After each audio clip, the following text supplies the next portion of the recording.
जैन परंपरा में 23वें तीर्थंकर भगवान पार्श्वनाथ का जीवन परिचय। जैन ग्रंथों में भगवान पार्श्वनाथ के 10 भवों का विवेचन मिलता है, जिसमें चक्रवर्ती स्वर्णबाहु के भव में उन्होंने अंतिम समय में दीक्षा स्वीकार कर उग्र तपस्या तथा ध्यान साधना से महान कर्म निर्जरा की और तीर्थंकर गोत्र का बंध किया।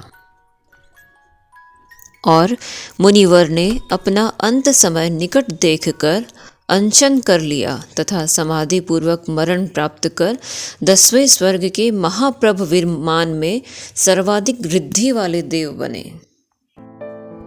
परम सुखमय देवायु भोग कर वे इसी भरत क्षेत्र की वाराणसी के नरेश अश्वसेन की महारानी वामादेवी की पवित्र कुक्षी में अवतरित हुए। 14 महास्वप्नों से सभी जान गए थे कि हमारे राज्य में तीर्थंकर पैदा होंगे। सर्वत्र हर्ष का वातावरण छा गया। गर्भकाल पूरा होने पर पौष कृष्णा दशमी की मध्य रात्रि में भगवान का सुखद जन्म हुआ। देवेंद्रों के उत्सव के बाद राजा अश्वसेन ने राज्य भर में जन्मोत्सव का विशेष आयोजन किया। पुत्र जन्म की खुशी का लाभ राज्य के प्रत्येक व्यक्ति को मिला। उत्सव के दिनों में कर, लगान आदि सर्वथा समाप्त कर दिए गए। बंदी गृह खाली कर दिए गए। नाम के दिन विराट प्रीति भोज रखा गया। नामकरण देने की चर्चा में राजा अश्वसेन ने कहा, इसके गर्भकाल में एक बार मैंने रानी के साथ उपवन में रात बिताई। वहाँ अंधेरी रात्रि में एक कालिंदर सर्प आ गया। काली रात और काला नाग कैसे दृष्टिगत हो, फिर भी पार्श्व में चलता हुआ सर्प रानी को दिखाई दे गया। वह मुझे जगाकर वहाँ से अन्यत्र ले गई, तभी मैं जीवित बच सका। मेरी दृष्टि में यह गर्भ का ही प्रभाव था, अतः बालक का नाम पार्श्वनाथ रखा जाए। तारुण्य में प्रवेश करते ही पार्श्व कुमार के सुगठित शरीर में अपूर्व सौंदर्य निखार आया। उनके सौंदर्य की चर्चा दूर दूर तक फैल गई। कुशस्थलपुर नरेश प्रसेनजित की पुत्री राजकुमारी प्रभावती ने पार्श्व कुमार के रूप सौंदर्य का बखान सुनकर मन ही मन प्रतिज्ञा कर ली थी। राजकुमारी प्रभावती की इस प्रतिज्ञा को पूरी करने के लिए उनके पिता राजा प्रसेनजित ने महाराज अश्वसेन से आग्रह किया। महाराज अश्वसेन जानते थे कि पार्श्व कुमार पूरी तरह से विरक्त है, लेकिन फिर भी उन्होंने उनको किसी तरह से समझाया बुझाया और उनका विवाह कर दिया। पिता के आग्रह से उन्होंने शादी तो की, किंतु राजा का पद स्वीकार नहीं किया। एक दिन पार्श्व कुमार अपने महल के झरोखे में बैठे थे। इतने में देखा कि नगरवासियों के झुंड एक ही दिशा में जा रहे हैं। अनुचरों से पूछने पर पता लगा कि नगर के बाहर एक कमठ नाम के घोर तपस्वी आए हुए हैं। पंचाग्नि तपते हैं और लोग उन्हीं के दर्शनार्थ जा रहे हैं। पार्श्व कुमार ने अपने अवधि ज्ञान से देखा, तापस की धुनी में एक बड़े से लक्कड़ में एक नाग और नागिन जल रहे हैं। उस अज्ञान तप का भंडाफोड़ करने और नाग नागिन को धर्म का सहारा देने हेतु पार्श्व कुमार वहां गए। उन्होंने तपस्वी से कहा, धर्म तो अहिंसा में है, अहिंसा विहीन धर्म कैसा? तुम जो पंचाग्नि तप कर रहे हो, इसमें एक नाग युगल अग्नि में बुरी तरह से झुलस रहा है। तपस्वी के प्रतिकार करने पर पार्श्व कुमार ने अपने सेवक से कहकर वह लक्कड़ बाहर निकलवाया। धीरे धीरे सावधानी पूर्वक उस लक्कड़ को चीरकर सबके सामने झुलसे हुए सांप युगल को बाहर निकाला। सभी दर्शक देखकर हैरान हो गए। प्रभु ने उस अर्धदग्ध नाग युगल को नवकार महामंत्र सुनाया तथा तपस्वी पर क्रोध नहीं करने की सलाह दी। नवकार महामंत्र सुनते सुनते ही उस नाग युगल ने प्राण त्याग दिए। वहां से मरकर वे नागकुमार देवों के इंद्र व इंद्राणी, धर्मेंद्र व पद्मावती के नाम से उत्पन्न हुए।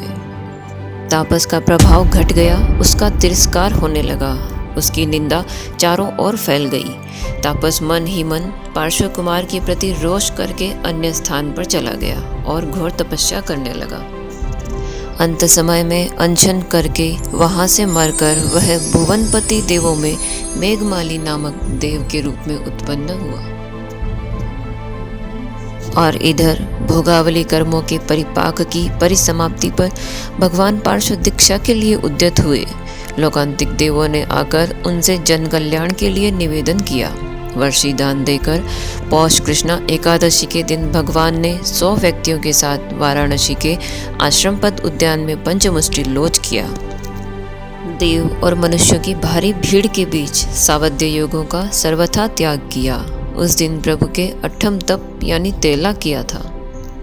भगवान अब वैदेह बनकर विचरने लगे। अभिग्रह युक्त साधना में संलग्न हुए। विचरते विचरते वे शिवपुर नगरी में पधारे और उससे थोड़ा और आगे तापस आश्रम में पहुँचे तथा वहीं पर वट वृक्ष के नीचे प्रभु ध्यान की मुद्रा में खड़े हो गए।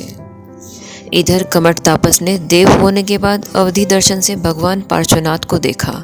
देखते ही पूर्व जन्म का वैर जाग पड़ा। भगवान को कष्ट देने के लिए वह वहां आ पहुंचा। पहले तो उसने शेर, चीता, व्याघ्र, विषधर आदि के रूप बनाकर भगवान को कष्ट दिए, किंतु प्रभु मेरू की भांति अडोल बने रहे। अपनी विफलता से देव और अधिक क्रुद्ध हुआ। उसने मेघ की विकुर्वणा की। चारों ओर घनघोर घटाएं छाने लगी।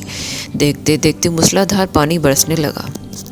बढ़ता बढ़ता वह पानी घुटने, कमर, छाती को पार करता हुआ प्रभु पार्श्व के नासाग्र तक पहुंच गया। फिर भी प्रभु अडोल बने रहे। तब नाग कुमार धर्मेंद्र का आसन कंपायमान हुआ। उसने अवधि ज्ञान से देखा कमठ का जीव मेघमाली देव प्रभु को संतापित करने हेतु दुर्धर उपसर्ग कर रहा है। वह अपने धर्मोपकारी प्रभु की सेवा करने हेतु माता पद्मावती के साथ तुरंत उपस्थित हुए। वंदन करके उसने प्रभु के पैरों के नीचे एक विशाल नाल वाला कमल बनाया। स्वयं ने 7 फणों का सर्प बनकर भगवान के ऊपर छतरी कर दी। प्रभु फिर भी समभाव में थे। ना कमठ पर रोष और ना ही धर्मेंद्र पर अनुराग। कमठासुर देव फिर भी बारिश करता रहा। धर्मेंद्र देव ने फिर फटकार कर कमठ से कहा, रे दुष्ट, अब भी तू अपनी धृष्टता नहीं छोड़ता। प्रभु तो समता में लीन है और तू अधमता की गर्त में गिरता ही जा रहा है। धर्मेंद्र की फटकार से मेघमाली भयभीत हुआ। उसने अपने अपराध की प्रभु से क्षमा याचना की और अपनी माया समेटकर वहां से चला गया। उपसर्ग शांत होने पर नाग कुमार धर्मेंद्र भी भगवान की स्तुति करके लौट गए। भगवान ने 83 रात्रि इसी प्रकार अभिग्रह और ध्यान में बिताई।